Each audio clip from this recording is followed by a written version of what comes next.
मैं रागिनी आपके बीच में फिर से उपस्थित हूँ।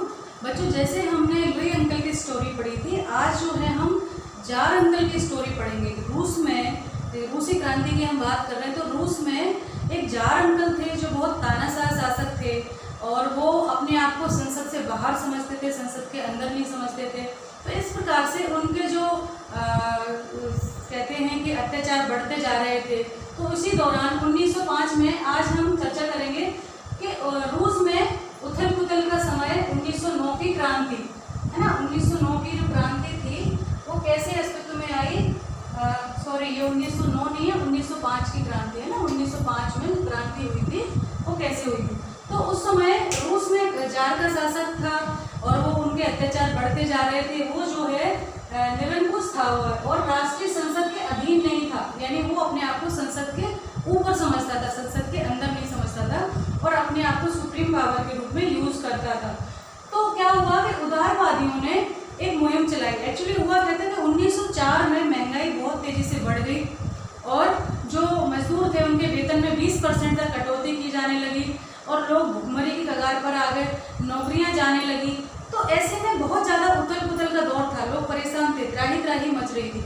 वो क्रांति तभी होती है, जैसा कि हमने पहले भी देखा, जब आजीविका पर संकट आता है तो लोग कहते हैं कि मरता क्या ना करता, भूखों मरने से अच्छा है कि हम लड़कर मरें, है ना। तो यही स्थिति 1905 की क्रांति के समय हुई थी।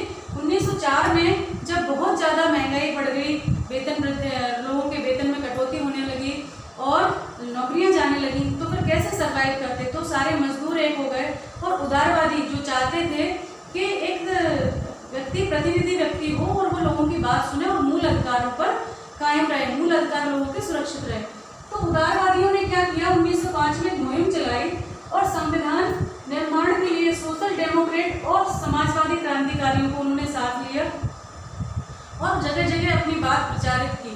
और इसमें जो है उनको राष्ट्रवादी, सब किसानों को साथ लेकर, मजदूरों के बीच में मिलकर बहुत सारा उन्होंने काम किया। किसानों को जोड़ा, मजदूरों को जोड़ा, अपनी बात रखी कि कैसे हम जो है एक संविधान का निर्माण करें, एक मुहिम चलाएं और आंदोलन करें और इस प्रकार से जो निरंकुश रूप जार है इसके शासन से मुक्ति पा सकते हैं। तो इसमें उनको जो है राष्ट्रवादियों का जो पोलेंगे थे और जिहादियों का, जो एक मुस्लिम वर्ग होता है जो अपने धर्म के प्रचार के लिए काम करते हैं, धर्म के लिए काम करते हैं, मुस्लिम जो जिहादी थे उनका भी उनको समर्थन मिला। तो सबको उन्होंने साथ लिया और 1904 में क्या हुआ था कि 1904 में गठित असेंबली ऑफ रशियन वर्कर्स के 4 सदस्यों को निष्कासित कर दिया गया था फैक्ट्री से, क्योंकि वो इसके सदस्य थे, आंदोलन कर रहे थे, है ना। और सेंट पीटर्सबर्ग में करीब 1,10,000 मजदूर जो है हड़ताल पर चले गए।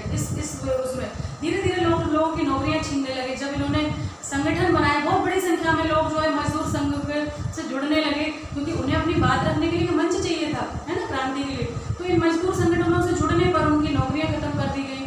तो इस पर जो है करीब 1,10,000 मजदूर जो है सेंट पीटर्सबर्ग में हड़ताल पर चले गए और सभी लोगों ने फिर उनका साथ देना शुरू कर दिया, चाहे वो वकील हो, छात्र संघ हो, छात्र हो, सभी ने जो है, क्योंकि त्रस्त सभी थे, जार के शासन से सभी लोग त्रस्त थे। तो वही जो फ्रांस में हुआ था 1789 में, वही रूस में हुआ और सभी लोग जो है उस जार के शासन से त्रस्त होकर आंदोलन करने लगे, सड़कों पर उतर आए, बहुत बड़ी संख्या में जो है प्रदर्शन होने लगे। इसी क्रम में एक पादरी के नेतृत्व में कुछ मजदूर लोग जो है जार के महल के सामने पहुंच गए और आंदोलन कर रहे थे। तो आंदोलन कर रहे थे, जो जार ने जो है पुलिस के द्वारा वो करवाया, उन पर गोलियां चलवाई और इस प्रकार से करीब 100 मजदूर उसमें मारे गए। अब आंदोलन और भड़क गया। होते ही है, जब अपने साथी की मृत्यु हो जाती है तो लोग बहुत ज़्यादा गुस्से में आ जाते हैं। तो उसमें भी यही हुआ कि लोग जो है आंदोलित हो गए और बहुत बड़ी संख्या में सड़कों पर उतर आए, बड़ी संख्या में आंदोलन हुआ। तो इस सब के चलते जो है जार को थोड़ा झुकना पड़ा और जार ने कहा कि ऐसे नहीं चलेगा, थोड़ा सा इनको कुछ देना पड़ेगा। तो उसने कहा कि ठीक है, आप ये क्रांति कर रहे हो, आप कुछ मांग रहे हो, तो ठीक है, हम आपको कुछ देने के लिए तैयार हैं। तो अंततः जाकर 1905 में जब ये क्रांति चल रही थी तो जार ने क्या किया, एक निर्वाचित परामर्शदाता संसद के गठन पर सहमति दे दी। क्या किया, 1905 में एक निर्वाचित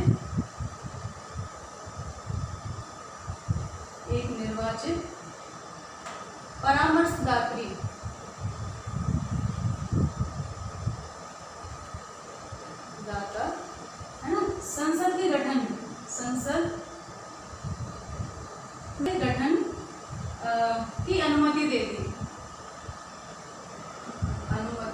दे दी, ठीक है।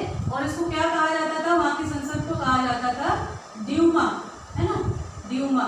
तो जब ये ड्यूमा गठित हुई दूसरी, तो करीब 75 दिनों के अंदर, 75 डेज के अंदर जो है उसने ड्यूमा को भंग कर दिया, है ना, भंग कर दिया, क्योंकि वो नहीं चाहता था अपने ऊपर किसी भी प्रकार का शासन नहीं चाहता था, प्रतिबंध नहीं चाहता था। उसने ड्यूमा को भंग कर दिया, दूसरी ड्यूमा को, और फिर बड़ी संख्या में जो है तीसरी ड्यूमा का गठन किया, है ना, तीसरी ड्यूमा का गठन किया। और ये तीसरी ड्यूमा में कौन लोग थे, सारे रूढ़िवादी लोग थे, है ना, रूढ़िवादी। और कौन कौन लोग थे, ये राजनेताओं को भर डाला इसने, है ना, सारे जो रूढ़िवादी राजनेता थे, है ना, उन्हें भर डाला।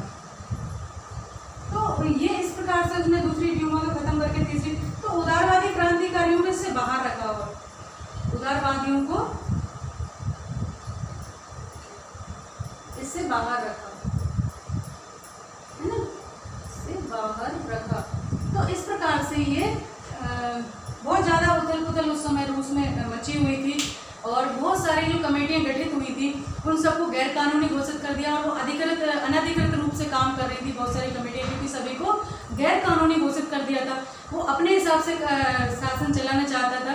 तो इस प्रकार से रूस में ये जो 1905 का दौर था वो बहुत उथल पुथल भरा था और क्रांति थी। इसके आगे की कहानी हम कल जानेंगे। आज के लिए इतना ही।